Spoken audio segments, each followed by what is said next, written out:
You know what, I'm very glad that I've watched this when I have, because that's a super self-referential music video.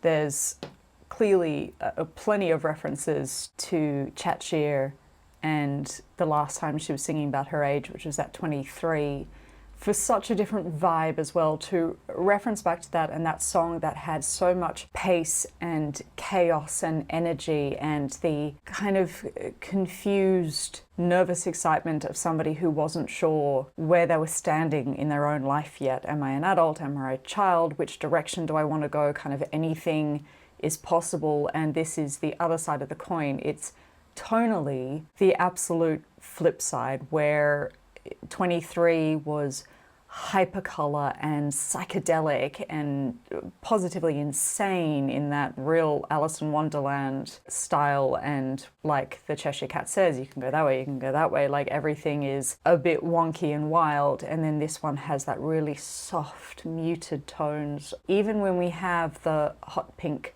dress and the hot pink sand and she prefers dark purple and things like that, it's still not wildly vibrant. Like, for example, it's not as vibrant as this shirt. Even though it was hot pink, it wasn't like kabam in your face kind of hot pink, the way all of the colors in 23 are absolutely jewel toned, psychedelic, high saturation colors. Everything here was a little bit muted, a little bit desaturated, very soft lighting, such a calm song. And it's the calmness of somebody who has settled into themselves and can say, yes, I like that, rather than compared to 23 where it's, I'm not sure what I like, but this is, yes, I like this, these are the things that I enjoy. I know I like pajamas with buttons on them. Going through the list of settling in oneself and knowing oneself enough to know who likes them and who doesn't, and that's okay, and being comfortable with that. I'm going to probably slightly misquote, but she said when accepting an award one time, please love me and hate me a lot. It's what drives me, or something like that. But, you know, that is the sentiment of somebody who knows full well that you can't please all people all the time. You will have people who love you and have people who hate you, and both are fine. That's how you end up balanced. That's how you end up knowing yourself, because when you could flip and change in order to please the people who hate you, you will then end up losing the people who like you, and it can't be everyone all the time. So you might as well just settle into what you are. Like, why do I like things that are off style? We watched Hyore's Bed and Breakfast yesterday, and it was episode 10 when she goes shopping with Hyore, and Hyore was making fun of her for having terrible taste. And she said, isn't it one of your lyrics that you say you like ugly things? And Jian's just laughing as she picks up all of this stuff that Hyore wouldn't touch with a 10-foot pole. And she was going, yeah, I like ugly things. Like, that's my style. And she knows that about herself, and she wasn't bothered by it. Like, she found it funny that Hyore was shaking her head at her, but she wasn't ashamed of it or bothered by it. She didn't put the clothes back and not buy them just because Hyore didn't like it. She was settled enough in herself that she knew that's what she wanted.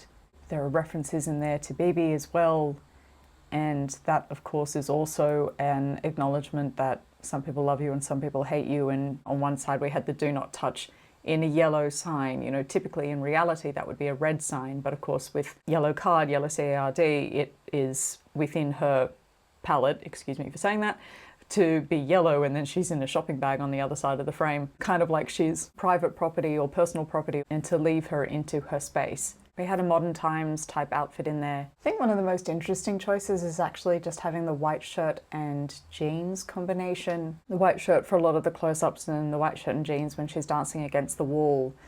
Everything else is either a reference to something that has come before and is costumey, or is trying to display a certain maturity. The blazer and the purple shirt, and it's quite, and with the glasses and everything, that's quite a mature and serious look. Yeah, okay, it's still like a funky outfit and everything, but it is quite grown up in the way that it's being presented. But a white shirt and jeans should never be mistaken as like a nothing costume. First of all, it's one of the most notoriously difficult things to wear well in the world. If you can wear a white shirt and jeans well, you are nailing life, just as a sidebar. But it's such a stripped back look. It means you have to look at her. It brings more of a focus onto who you are truly without any kind of costume upon it. Everything that we wear every day is trying to show the world who we are or make them perceive us in a particular way. So it doesn't matter what you're wearing. If it's anything more than really freaking plain clothes, a white t-shirt and jeans, you're leading people with what you're wearing. You're leading them into a perception of you. Wearing something that simple means that they're not looking at this, they're looking here. They're looking into your eyes, as all of those close-ups are, and seeing you for whatever you are. IU is incredible at that. We have spoken about that so much with her acting, about how much she allows people to see through her eyes. So much inner life, so much honesty, pools of emotion hiding in there. It's vulnerable and it's super brave, and a really beautiful, fascinating choice after so many albums that were quite costumey, that had real themes to them, even musical themes like Modern Times, which we just went through.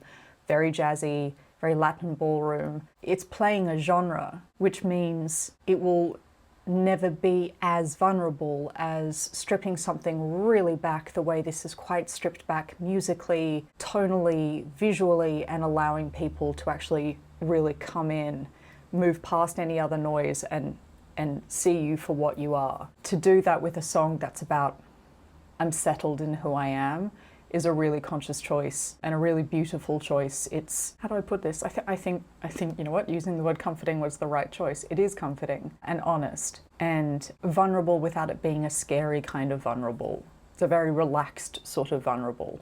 It's the kind of thing that people can only do when they are confident in themselves and comfortable in their own skin. It's a really beautiful song to listen to anyway. Like, obviously I've listened to it loads of times. This is just the first time I'm watching it. And I'm very picky about good songs should stand alone, whether you're looking at something like a music video or performance or not. But it is nice with that song to get the visuals with it, because it is so self-referential, because what she's saying versus what she's showing us of things that have come before are really helping us see the arc, see the two ends of the bookends there, to help with the comparison of where she was versus where she is now. Getting that visual really lends it more weight. I think it's worth, actually, in a journey like if I was to talk to another baby Uena, you do need to listen to or consume the content of Palette in its chronological order. I liked starting at Chatcha. I think Chatcha is so honest and so wonderful, and it's my favorite album. It's such a good introduction to IU.